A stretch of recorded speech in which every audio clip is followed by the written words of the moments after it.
This manager is overcomplicating things for absolutely no reason. Like, no reason. There's no reason to start Scott McTominay, yeah, under any circumstances with the players that we've got. There's none. No. People have to understand it as well. The West African football's changed the game. You see these players like Tchouaméni, Camavinga, all in France and that.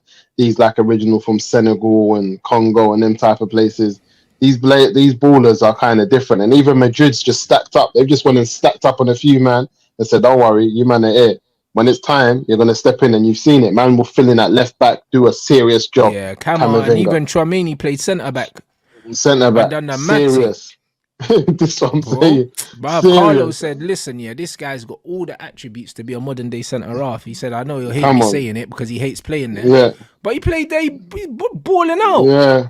This is what I'm saying, and this is what we're talking about. So we need that. Them type of players like Yaya Toure. When Yaya Toure was on it, no one could chat to him.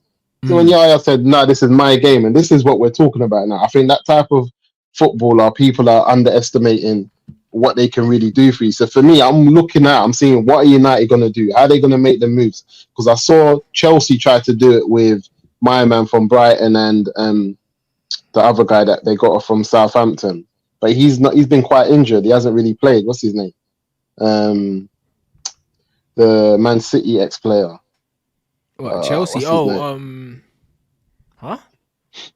Yeah, the midfielder. I think he was at Southampton last season. They brought him in, but he's hardly played. Lavia. Yeah. Lavia. And Lavia was doing stuff, and I was thinking that was a player that we needed. Obviously, he was injured in that, but we need more players in that can get around the pitch, but can also play. You know what I'm saying? Yeah, like we Basuma. Need that. Basuma.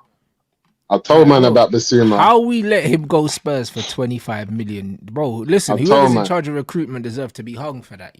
25. I told man about Basuma, and even last season when he didn't play because the manager weren't feeling him, I told the man them in the group chat. I said, listen, if United had any brains, they'll go and tap this you up and tell Spurs, here, 35, get 10 million on your thing, and just grab him quickly. Don't even let him play for the new manager. Because once the new manager sees where he's on, sees him, he's staying.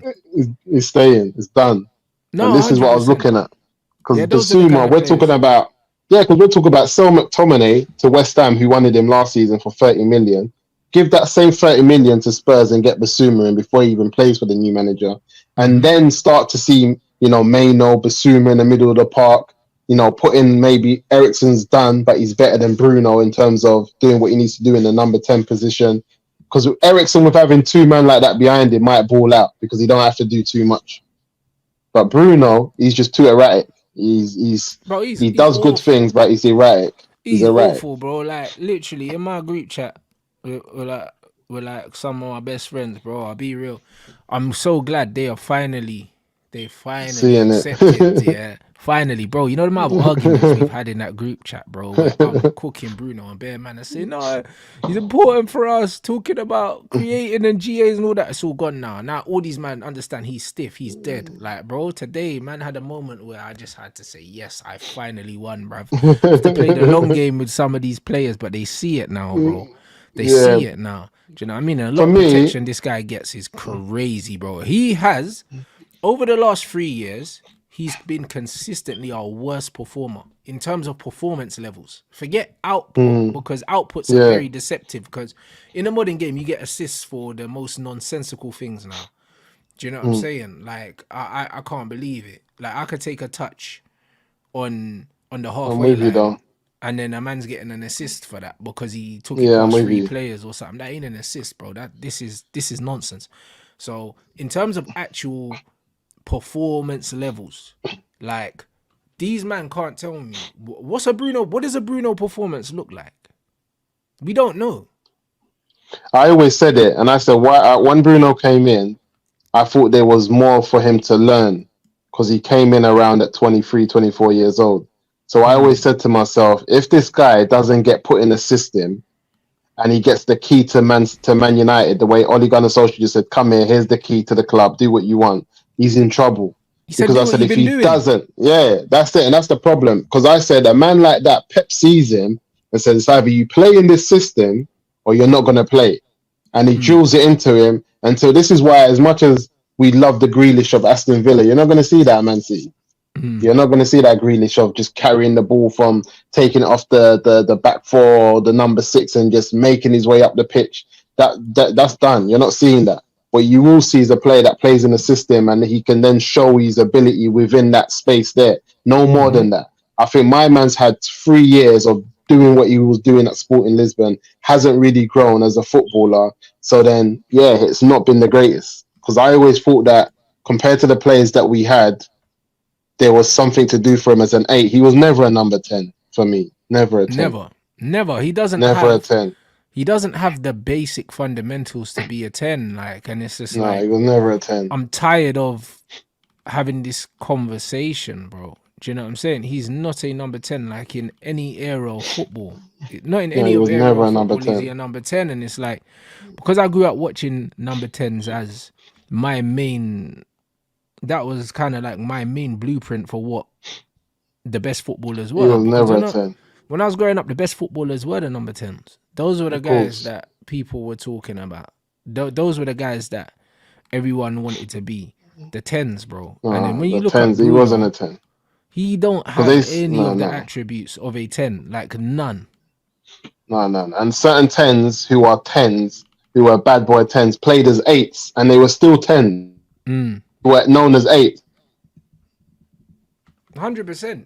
100%, my bro. And also these 10s, these 10s weren't known for scoring goals. Like when you talk about the best number 10s in the game, like Zidane didn't score goals. No, he didn't score goals. Like Ronaldinho, and that's what I'm saying. An anomaly in the sense that he scored goals, but not really. Yeah, and some people argue that Zidane was an 8. This is what I'm trying to say. So the fact that he can hold down the 8 but really be a number 10 and can do that if he wanted to tells me that Bruno was never a 10 at all. And some of the number 10s that I look back at now and I think was like, is it IMR? Was it IMR striker? No, IMR was a 10. IMR was a bad boy. See some of these young men, they'll never know about a man like Pablo IMR. IMR, bro. IMR was Messi's idol blood. You know that? Yeah, IMR is a bad boy. And then man like Riquelme, is man silly. And Riquelme never scored goals. You know, like that. All these guys you see the way scored goals. Nah, but you see the way Riquelme will run a game. Yeah. Move the ball like differently, like go to Barca and bat it up with his what team was he? Villarreal or something? Villarreal, and he overweight as well. Yeah. Riquelme wasn't even like, you didn't look mad athletic. Nah, and he would just go and bat up a Barca, one up and drag the yellow submarine with him. Bro, see them type of players. And none of these guys, it wasn't a G8 thing, bro. It wasn't a G8 thing, it was just straight balling. You know, like that. And that's the difference. So even if we're talking about ballers like that, like number 10s have never been judged on goals. Like the number 10 is like the purest footballer, the purest attacker that links the midfield to the forwards. Do you know what I'm saying? Yeah. So we had a little bit of both, bro. But he was a creator first and foremost, and an artist, bro. Like he wasn't a donkey, fam. Bruno is a donkey, bruv. Like he's got that's no the problem. Because it's not even just aesthetics, bro. But the thing is, it's impossible, to excel at something in football and it doesn't look good. So you know when people say, "Oh, aesthetic merchant," there's no such thing. I've never seen a player that excels in a specific side of the game that doesn't look aesthetic. Yeah. Like the best passers of the football, in the world, all of them when they strike a ball, it looks beautiful. Whether it's Steven Gerrard, whether it's Paul Scholes, whether it's Wayne Rooney, whether it's David Beckham, it doesn't matter.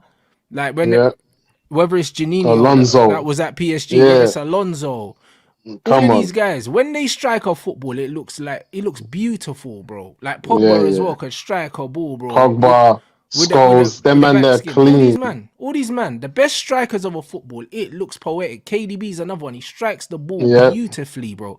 When he strikes that, it stays hit, bro. Like there's no way Pirlo, like you can keep going.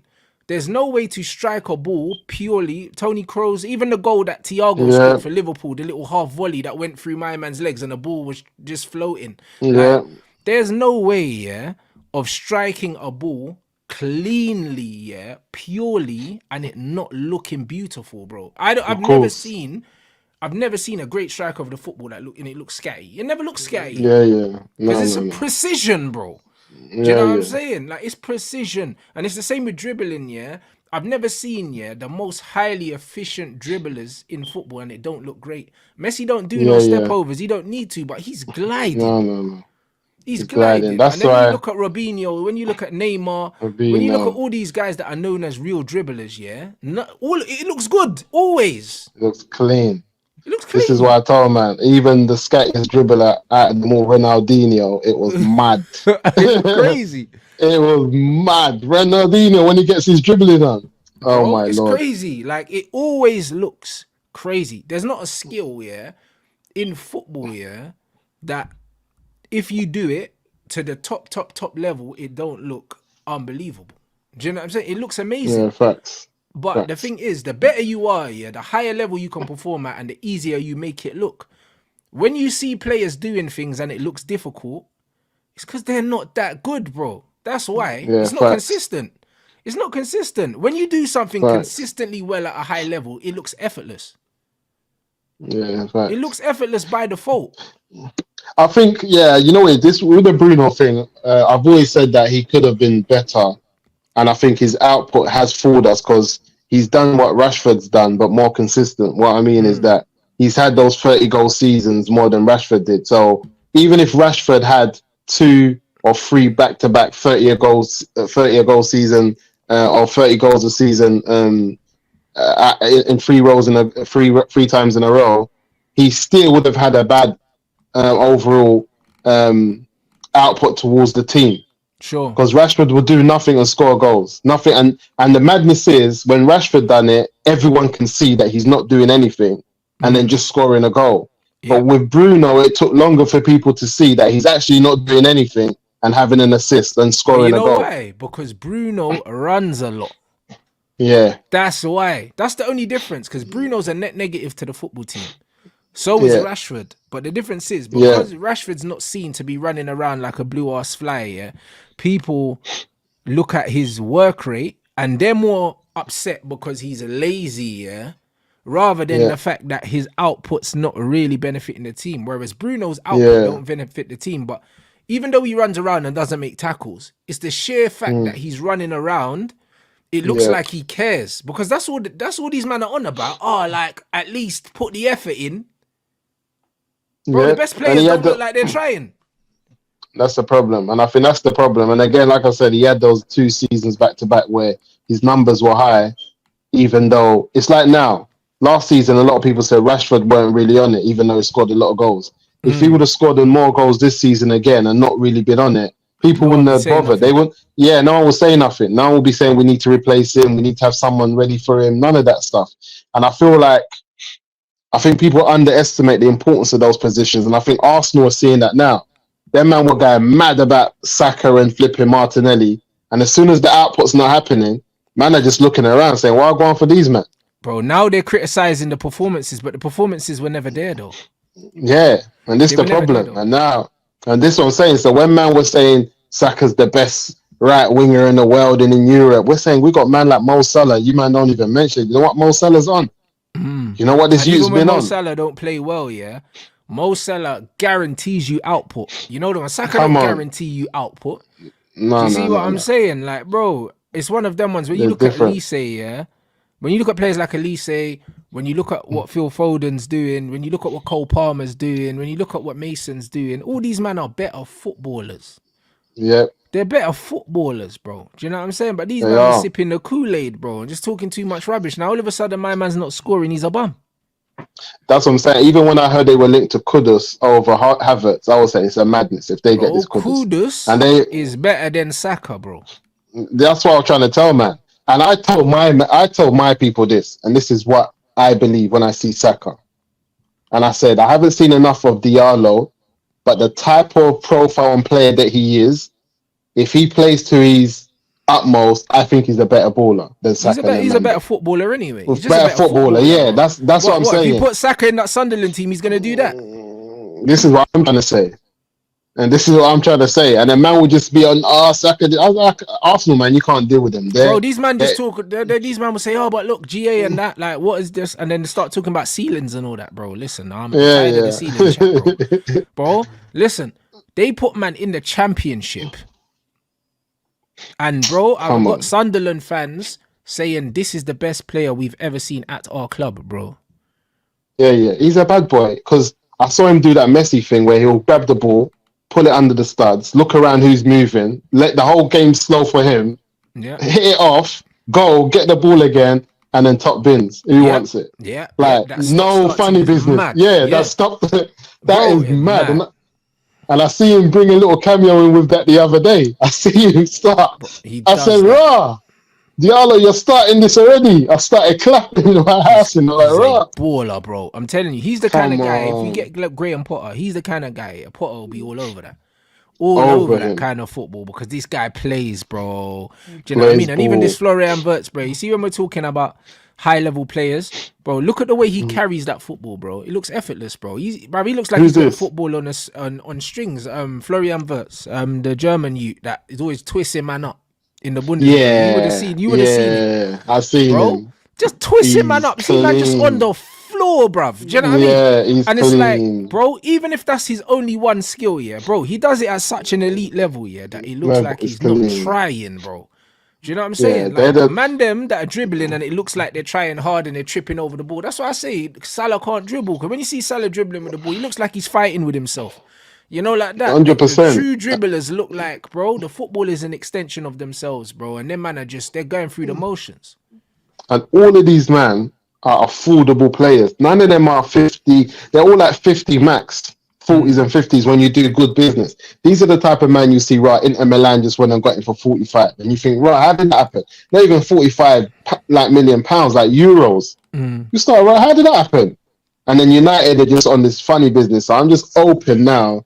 We're getting this structure that we're going to be getting these type of players. Even my man, is it the Japanese Messi that used to be at is at Sociedad now, I think. He used to be playing for... I know. He was with Madrid. It was at Madrid.